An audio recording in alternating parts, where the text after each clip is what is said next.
Assalamualaikum warahmatullahi wabarakatuh. Pada kesempatan kali ini saya akan memaparkan materi mengenai teknik sampling, di mana yang akan dibahas yaitu mengenai populasi, sampel, dan teknik pemilihan sampel, atau istilahnya dengan teknik sampling, di mana ada probability sampling dan non-probability sampling. Yang akan dibahas pertama kali yaitu populasi. Populasi ini merupakan keseluruhan kelompok yang menjadi objek penelitian yang memiliki karakteristik tertentu. Objek dari suatu populasi ini dapat meliputi manusia, hewan, benda, ataupun gejala alam. Nah, populasi ini terbagi menjadi dua, yaitu ada populasi terbatas dan populasi tak terbatas. Untuk populasi terbatas, contohnya, misalnya kita akan meneliti kinerja guru di Indonesia dari tahun 2019 sampai 2020. Maka, populasi yang kita punya yaitu guru-guru dari tahun 2019 sampai 2020. Nah, untuk populasi tak terbatas, misalnya kita akan meneliti tentang kinerja guru di Indonesia, maka kita akan mempunyai populasi guru di Indonesia yang bekerja dari tahun-tahun sebelumnya, sebelum tahun 2020. Misalnya. Nah, karena populasi ini sangatlah luas dan adanya keterbatasan dalam dana, waktu, juga tenaga kita, maka seorang peneliti dapat memilih sampel penelitian, di mana sampel ini merupakan bagian dari jumlah dan karakteristik yang dimiliki oleh populasi tersebut. Nah, untuk teknik dari pemilihan sampel ini terdiri dari beberapa cara, yaitu ada probability sampling dan non-probability sampling. Pada probability sampling, seluruh anggota populasi mempunyai kesempatan atau peluang yang sama besar untuk dijadikan sebagai anggota sampel. Nah, di sini itu terbagi menjadi 4 macam, yaitu ada simple random sampling, ada proportionate stratified random sampling, ada non-proportionate stratified random sampling, dan yang terakhir ada cluster sampling. Nah, untuk non-probability sampling sendiri, di mana seluruh anggota populasi ini tidak mempunyai kesempatan atau peluang yang sama untuk dijadikan sampel. Nah, di sini ada 6 jenis, yaitu ada sampling sistematis, sampling kuota, sampling insidental, purposive sampling, sampling jenuh, dan yang terakhir ada snowball sampling. Teknik pemilihan sampel sendiri, yang pertama pada probability sampling yaitu simple random sampling. Nah, simple random sampling ini merupakan teknik pemilihan sampel secara acak. Metodenya dapat menggunakan undian atau nomor acak tabel, dan yang terakhir bisa menggunakan SPSS. Contoh dari simple random sampling ini, misalnya, jika dalam satu kelas itu terdiri dari 40 siswa dan 20 siswa diantaranya mendapatkan nilai di atas 70, kemudian 5 orang dari 20 siswa yang mendapatkan nilai 70 tersebut akan mendapatkan hadiah. Karena hadiahnya yang akan diberi hanya 5 orang, maka 20 orang tersebut berkesempatan yang sama untuk mendapatkan hadiah. Nah, teknik pemilihannya secara acak atau 20 orang ini bisa memilih menggunakan undian, diberi nomor kemudian diundi. Yang kedua yaitu ada proportionate stratified random sampling. Nah, proportionate stratified random sampling ini digunakan apabila populasi ini mempunyai anggota atau unsur yang tidak homogen atau istilahnya heterogen dan mempunyai strata yang proporsional. Nah, misalnya kita akan menganalisis atau meneliti tentang karakteristik siswa sekolah dasar. Maka populasi di sekolah dasar ini disajikan dalam tabel, misalnya untuk kelas 1 sebanyak 105, kelas 2 sebanyak 110, kelas 3 dan 4 sebanyak 100 siswa, kelas 5 95 siswa, kelas 6 90. Sehingga total populasi ini terdiri dari 600 siswa. Nah, berdasarkan tabel Krejci, untuk total populasi sebanyak 600 ini, sampel dengan taraf signifikansi 1%, 5%, dan 10% itu yaitu 315, 221, dan 187. Misalnya, saya akan memilih sampel dengan taraf signifikansi 10%. Maka, dari jumlah populasi 600 siswa, sebanyak 187 siswa diikutsertakan sebagai sampel. Nah, kemudian pemilihan sampel tiap stratanya, tiap kelasnya itu diperoleh menggunakan persamaan ini. NI sama dengan N besar I kecil dibagi N dikali N kecil.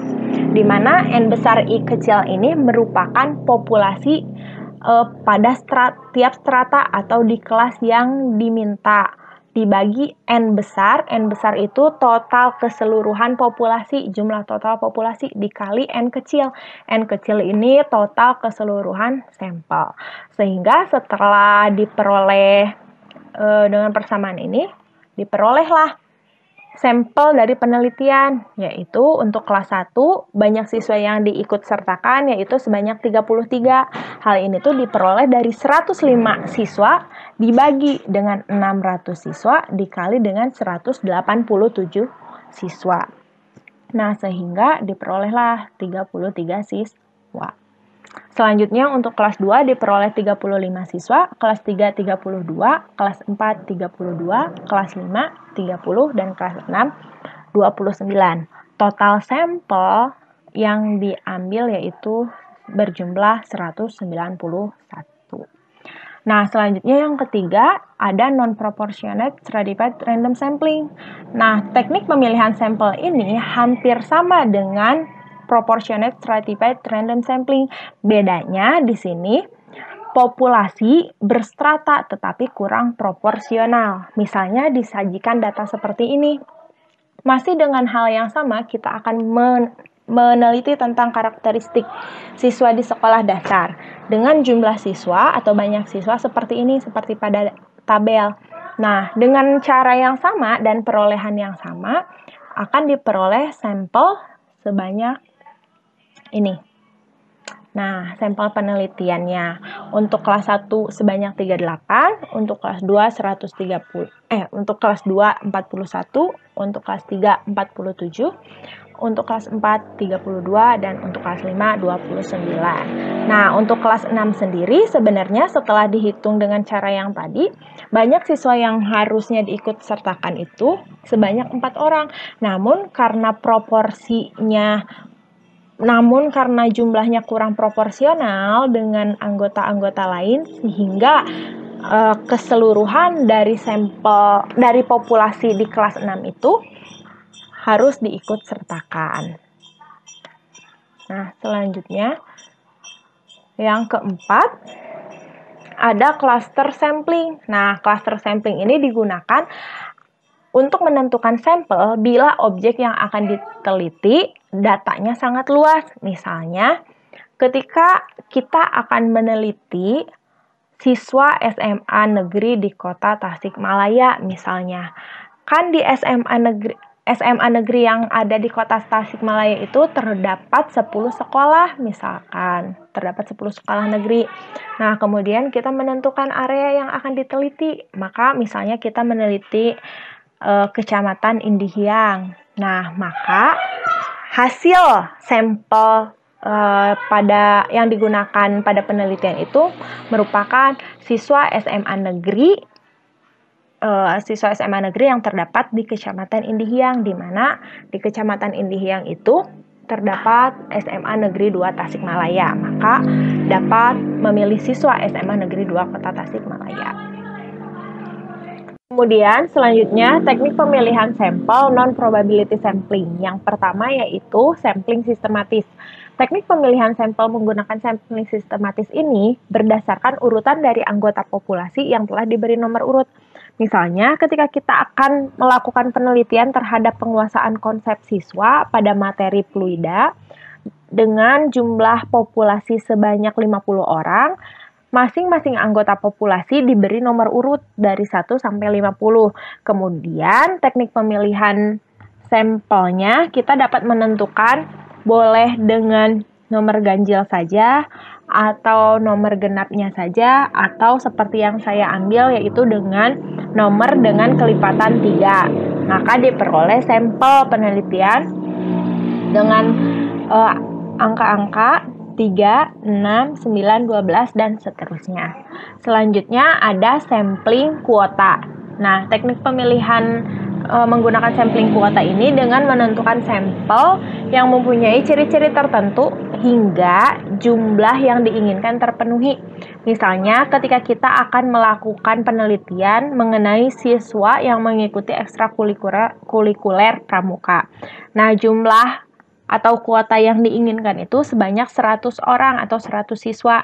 Nah, penelitian dianggap berjalan ketika jumlah sampelnya sudah memenuhi 100 orang. Jika misalkan dalam penelitian itu terdiri dari beberapa orang atau penelitian ini merupakan penelitian grup, maka untuk mencapai 100 orang ini dapat dibagi untuk masing-masing peneliti. Nah, selanjutnya ada sampling insidental. Pemilihan sampel dengan sampling insidental ini berdasarkan kebetulan. Misalnya, ketika kita melakukan penelitian yang akan meneliti siswa SMA, maka setiap siswa yang kita temui secara kebetulan, atau misalnya kita sedang berada di kantin, kebetulan bertemu dengan siswa SMA, atau kita setelah sholat di masjid bertemu dengan siswa SMA. Nah, siswa-siswa tersebut itu dapat dijadikan sebagai sampel dari penelitian. Yang keempat itu ada purposive sampling. Nah, purposive sampling ini merupakan teknik pemilihan sampel dengan pertimbangan tertentu. Contohnya di sini saya ambil dari beberapa skripsi. Yang pertama itu jika tujuan penelitiannya merupakan mengetahui perubahan model mental siswa setelah melalui pembelajaran inquiry pada materi fluida dinamis. Di sini peneliti mengajukan syarat atau pertimbangannya yaitu siswa yang dapat menjadi sampel penelitian yaitu siswa kelas 11 dan telah mendapat pembelajaran mengenai fluida statis. Yang kedua yaitu penelitian yang bertujuan untuk menggali penguasaan konsep siswa dan implementasi pembelajaran IPA berbasis STEM. Nah, di sini peneliti tersebut mengajukan pertimbangan siswa yang menjadi objek penelitian untuk menggali penguasaan konsep yaitu siswa kelas 11. Dan untuk implementasi pembelajaran yaitu siswa kelas 10. Selanjutnya ada sampling jenuh. Nah, untuk sampling jenuh sendiri ini, teknik pemilihannya di mana semua anggota populasinya digunakan sebagai sampel. Contohnya, ketika kita akan meneliti kinerja guru SMA swasta, kemudian kita pergi ke SMA tersebut dan ternyata di SMA tersebut hanya terdapat 27 orang guru. Nah, maka dari total populasi guru tersebut boleh dijadikan sebagai sampel penelitian, itu sampling jenuh. Kemudian yang terakhir itu ada snowball sampling. Nah, teknik pemilihan menggunakan snowball sampling sendiri ini mula-mulanya jumlahnya kecil, kemudian jumlahnya semakin membesar dan terus bertambah. Contohnya yaitu ketika seorang guru BK menginvestigasi siswa yang bermasalah. Misalkan dari satu siswa, dari satu informan saja tidak dicukupkan informasinya, maka ditambah lagi informan lain. Kemudian terus bertambah sampai ke data yang dibutuhkan itu dicukupkan. Yang kedua juga sama. Misalnya ketika akan meneliti tentang pandangan Islam mengenai fenomena dakwah di era modern. Nah, ketika misalnya kita mendatangi satu sumber dan data yang diperolehnya tidak mewakili, maka kita dapat menambah dari subjek lainnya. Selanjutnya, saya akan memaparkan tentang penggunaan SPSS untuk simple random sampling. Nah, yang pertama kali dapat dilakukan yaitu Bapak Ibu dapat membuka aplikasi SPSS dan memasukkan data yang akan dipilih sebagai sampel. Di sini saya memasukkan sebanyak 15 data. Data siswa yang mempunyai nilai di atas 70, kemudian 3 diantaranya akan saya pilih dan mendapatkan hadiah, dipilih secara acak. Kemudian setelah dimasukkan data, yang dapat dilakukan langkah selanjutnya yaitu mengklik transform, lalu pilih random number generator. Nah, setelah diklik itu, maka akan muncul tampilan seperti ini. Di sebelah kiri ada tampilan random number generator. Kemudian Bapak Ibu dapat memilih set aktif generator, memilih set